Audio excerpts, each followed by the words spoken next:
बच्चों, Gyandeep plus channel में आप लोगों का बहुत बहुत स्वागत है। आइए हम लगातार ज्ञानदीप प्लस चैनल को बार बार देखते रहें और अपने मित्रों से लाइक, सब्सक्राइब और शेयर करवाते रहें। बच्चों, आज हम आप लोगों को यह बताएंगे कि बाहरी क्या कारण है जिससे धरातल का स्वरूप बदलता है। जैसा कि हम जानते हैं कि पृथ्वी के धरातल पर परिवर्तन लाने के दो बल कार्य करते हैं।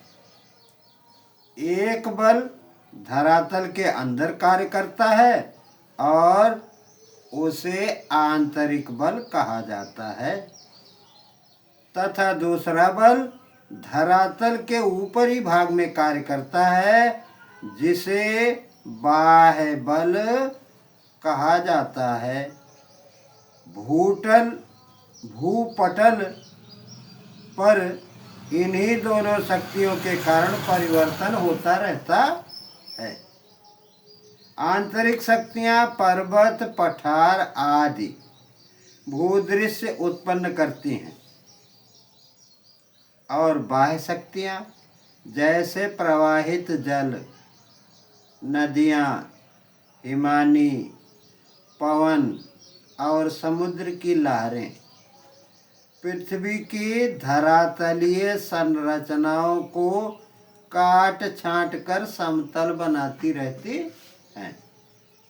इसी तरह से पृथ्वी की बाह्य शक्तियों द्वारा भूपटल पर तोड़फोड़ करती रह जाती हैं, जिससे टूटे हुए टुकड़े को एक स्थान से दूसरे स्थान पर इकट्ठा करने की क्रिया को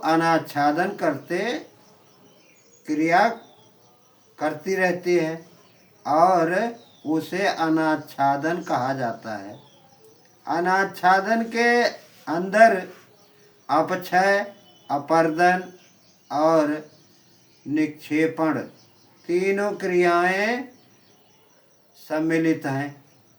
ऊंचे भाग को अपक्षय और अपर्दन क्रिया द्वारा समतल मैदान में बदलने की क्रिया होती रहती है। अब देखो, अपक्षय और अपर्दन क्या है, आइए इसे भी हम जानें। ऋतु, पहले अपक्षय देखते हैं। ऋतु और मौसम के प्रभाव द्वारा चट्टानें धीरे धीरे अपने ही स्थान पर छोटे छोटे टुकड़े में टूटती फूटती रहती। इससे अपने स्थान पर टूटने फूटने की क्रिया को अपक्षय कहा जाता है। इसमें टूटे हुए टुकड़ों को एक स्थान से दूसरे स्थान पर नहीं ले जाया जाता है। अपक्षय के कार्य में ताप, वर्षा, जल, पाला, वनस्पति, जीव जंतु तथा मानव का हाथ रहता है। यह मनुष्य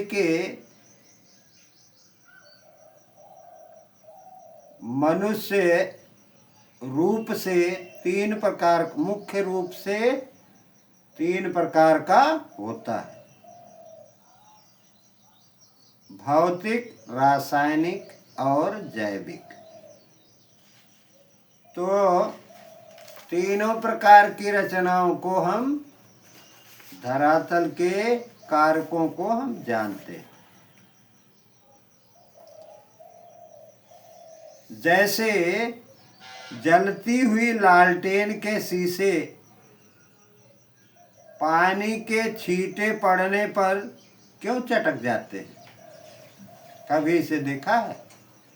देखो, पहाड़ी क्षेत्रों में शीत ऋतु में पानी के नल क्यों फट जाते, यह भी जानो। भौतिक अपक्षय, चट्टाने दिन में सूर्य की गर्मी से गर्म होकर फैल जाती हैं और रात में तापमान कम होने के कारण सिकुड़ जाती हैं। इससे चट्टाने धीरे धीरे कमजोर पड़ने लगती हैं और टूट जाती। जैसे जलती लालटेन के शीशे पर पानी के छींटे पड़ने पर शीशा चटक जाता है, उसी तरह चट्टाने छोटे छोटे कणों में टूटकर बिखरने लगती। हवा अपने प्रभाव से चट्टानों को तोड़ फोड़ देती है और चट्टानों के इस प्रकार टूटने को भौतिक अपक्षय कहते हैं। भौतिक अपक्षय कहा जाता है। रासायनिक अपक्षय, चट्टानों में अनेक प्रकार के खनिजों का संभावित मिश्रण पाया जाता है। पानी के संपर्क से इन तत्वों में परिवर्तन होता है। इस परिवर्तन से शैल यानी चट्टान के बंधन ढीले पड़ जाते हैं और रासायनिक प्रक्रिया से चट्टानें टूट जाती हैं, टूटने लगती हैं। इस प्रक्रिया को रासायनिक अपक्षय कहते हैं। जैसे बरसात में लोहे में जंग लग जाता है और बाद में यह जंग लोहे की परत को ढीला करके अलग अलग कर देता है। ऐसा क्यों होता है? एक चूने का टुकड़ा लीजिए, इसको किसी प्रकार के बर्तन में रखकर पानी डालिए तथा इस पर होने वाले परिवर्तन को देखिए। अपने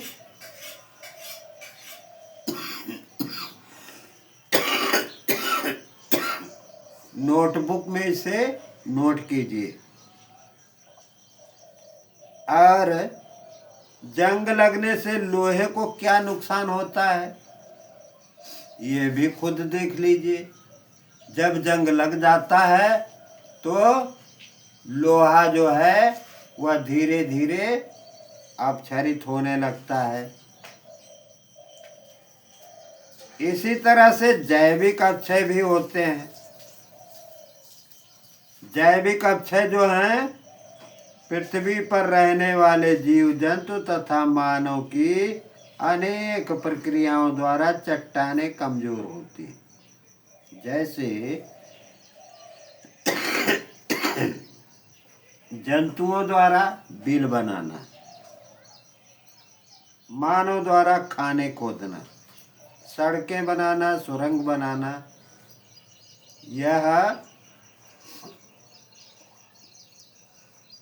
हवा और पक्षियों द्वारा बीज इधर से उधर पहुंचाना,